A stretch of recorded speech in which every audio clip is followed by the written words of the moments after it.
To the business news now with Giles Beckford. Hi Giles, Reserve Bank statement today. What did that reveal?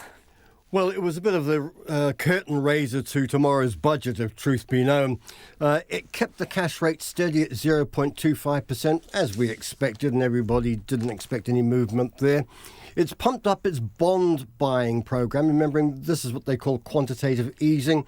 This is their way of putting money into the economy, into the banking system to make sure that there's lots of liquidity.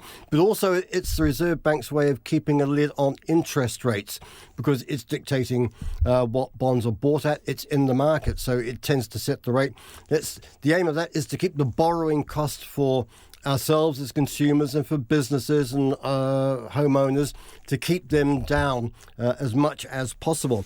So it's ramped up that amount from 33 billion to around 60 billion over the coming year, although I think the expectation is that it will buy as much as it needs, up to around half of what the government issues, just to ensure that the money keeps flowing through, that there's a buyer for the bonds.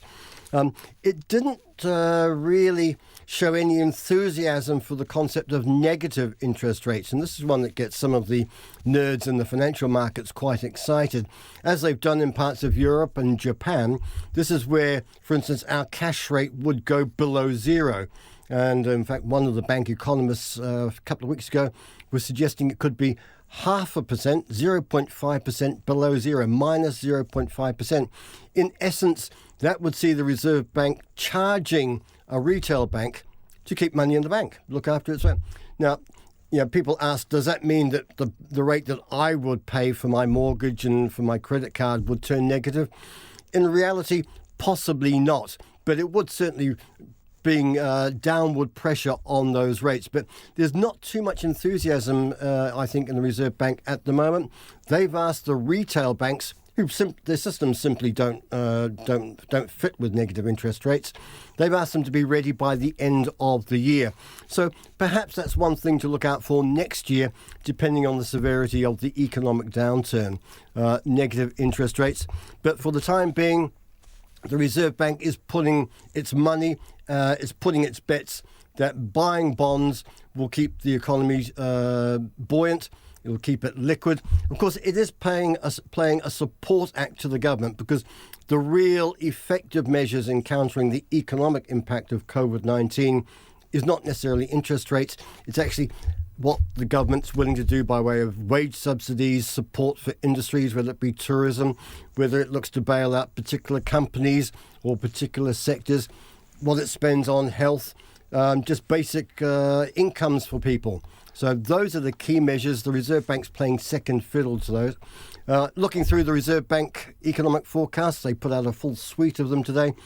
Look, they're not pretty reading. They're as ghastly as everybody else has been talking about, which is unemployment, I should say, touching 9% towards the end of the year. House prices falling by about the same amount. And it expects that by March next year, the annual growth rate, the economy will have shrunk by around 8%. So you can see, all negatives there. But they do think that in the short term, there'll be quite a reasonable bounce back in activity once we're down into level 2 and the economy's ramping up. We're out buying again and shopping and going to the pub and the movies and the rest of it. That'll lead to quite a sharp recovery in the third quarter. That's the 3 months ended September. But for the time being, it was a pretty, as expected document. No surprises, nothing to shock the children or the horses, but you have to say, not particularly happy reading either. No, that was a very rosy summation there, Giles. Also, what happened on the markets today? Well, the Reserve Bank's statement, of course, put the mockers on the New Zealand dollar. It was interpreted, especially the comments about negative interest rates, which the Reserve Bank is not ruling out. So those comments knocked the stuffing out of the Kiwi. It was down to 60.1 US cents. Now, before the statement, it was around 60.8, so around 0.75 cents knocked off there. We're down to the 6-month low against the Aussie, 92.9, and against the pound sterling, 49 British pence. If I can use a biblical allusion, and I'm not one who's religious, but should we say, the share market having risen for 6 days, on the 7th it has rested.